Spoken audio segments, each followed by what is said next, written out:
Acaban de enviar, especialmente para ustedes jóvenes y para aquellas personas que realmente quieren desconocer la historia de Colombia. Esto no me lo inventé, esto está registrado en la JEP. Así que si quieres salir de la ignorancia, míralo hasta el final y saca tus propias conclusiones. Que Manuel Marulanda Vélez era un revolucionario de verdad y lo exalta. Y lo que tenemos que recordarlo es como un bandido, porque desde que fundó la FARC hasta su muerte fueron más de 40 años delinquiendo. ¿Y por qué digo eso? Yo no lo digo ni siquiera con odio, pero es que genera impotencia que hoy nos quieran echar ese cuento. Esos que dicen que luchan por el pueblo, lo único que hacen es utilizar a la gente, manipular a la gente, instrumentalizar a la gente más necesitada, y eso lo tenemos que impedir. Hay que acabar con la pobreza. Hay que mejorar las condiciones de mucha gente, hay que hacer política social, pero no hay que utilizar a los pobres.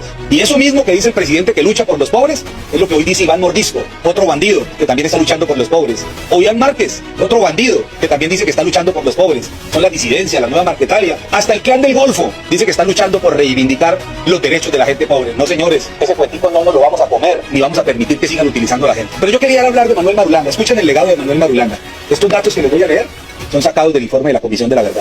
Y quiero que ustedes juzguen, que sean ustedes. Pónganle una balanza. Sobre todo ustedes, muchachos, los nuevos, los jóvenes, los que no conocen la historia reciente, los desinformados y los que se hacen los pendejos y lo saben pero lo quieren ocultar. Ahora solamente les basta decir que los paramilitares y los falsos positivos mataron más de 6.000 jóvenes en unos asesinatos terribles y bárbaros, que yo los condeno y los repudio.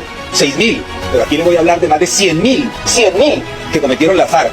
¿Recuerdan los 6.000, pero se les olvidan los 100.000? No, señores, todos son crímenes terribles y los tenemos que condenar con la misma fuerza. No solamente porque uno los cometen unos bandidos y los otros, de ninguna manera. Yo condeno todos esos asesinatos de tantos jóvenes, de los falsos positivos, le duelen el corazón y da rabia y dolor ver esas declaraciones en la JEP. Ojalá se pudran en la cárcel los que los cometieron, pero también los que cometieron más de 100.000, y escuchen las cifras. Entre el año 1985 y el año 2018, o sea 33 años, se cometieron 450.000 homicidios.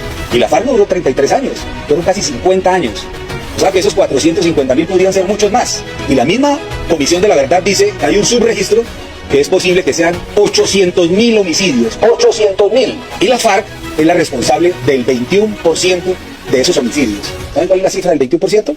97.000 asesinatos. Y si nos vamos al subregistro, serían 168.000 asesinatos de colombianos. 168.000. Y si pasamos de 33 años a casi 50 años de guerra, podrían ser fácilmente 200 o 300.000 muertos que así fueron asesinados por la FARC. Eso no son cifras menores. También hablemos de desaparición forzada, o hablemos no, lo leí, y estas son cifras, lo voy a repetir mucho, de la Comisión de la Verdad. 122.000 personas sufrieron desaparición forzada. El subregistro dice que serían 210.000.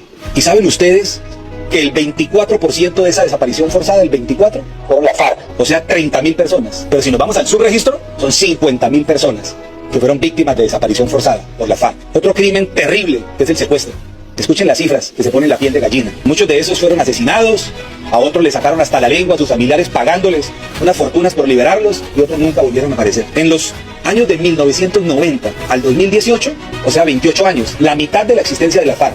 O sea que esto podría ser muchísimo más grande. Aquí solamente están contabilizando 28 años.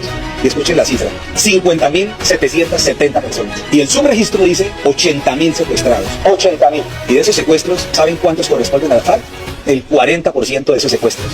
Es un delito terrible. Y ahora vamos a ir a otra que a mí me arruga el corazón, yo sé que a ustedes también, que duele muchísimo, porque todo lo que pase con nuestros niños, niñas y adolescentes. Y estoy hablando de reclutamiento forzado. Escuchen estas cifras tan terribles. Y solamente estamos hablando del año 90 al 2017. O sea, 27 añitos nomás, y las facturaron 50. O sea que estas cifras que les voy a dar podrían ser multiplicadas por 2. Esto es lo que le hicieron a los niños y a las niñas y a los adolescentes de este país, diciendo que estaban reivindicando al pueblo y luchando por la clase obrera. 16.238 niños, niñas y adolescentes. El subregistro habla de 30.000. Y si le ponemos 23 años más para completar los 50, podríamos estar hablando de 40 o de 50.000 niños que fueron reclutados. ¿Sabe cuánto es el porcentaje de la FARC? El 75% fueron reclutados por la FARC. 75%. Y aquí hay una cosa más aterradora, que la gran mayoría de esos niños, y lo han declarado en la Justicia Especial para la Paz, a esos niños eran violados, abusados sexualmente, niños y niñas.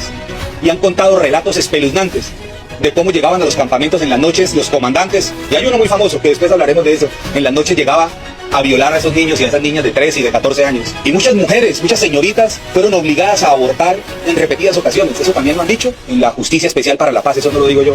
Y estas cifras las dice la Comisión de la Verdad. Solo en mi departamento desaparecieron generaciones de muchachos que los reclutaron, los asesinaron y los desaparecieron en los municipios del sur del departamento. Por eso es que conocemos estas cifras y nos duele tanto lo que pasó en nuestro departamento, que pasó en casi todo el país, y las FARC fueron responsables y protagonistas de eso. Aquí hay una cifra también alarmante, porque hay quienes dirán, si fueron hechos de guerra, eran de guerra. Pues los muertos nos duelen a todos, pero el 80% de los muertos, el 80% de todas estas barbaridades que les estoy comentando, el 80% fueron civiles. ¡Civiles! Solamente el 20% fue nuestra fuerza pública, que también me duele, porque para mí son héroes y yo los defiendo, a nuestros soldados y a nuestros policías, siempre.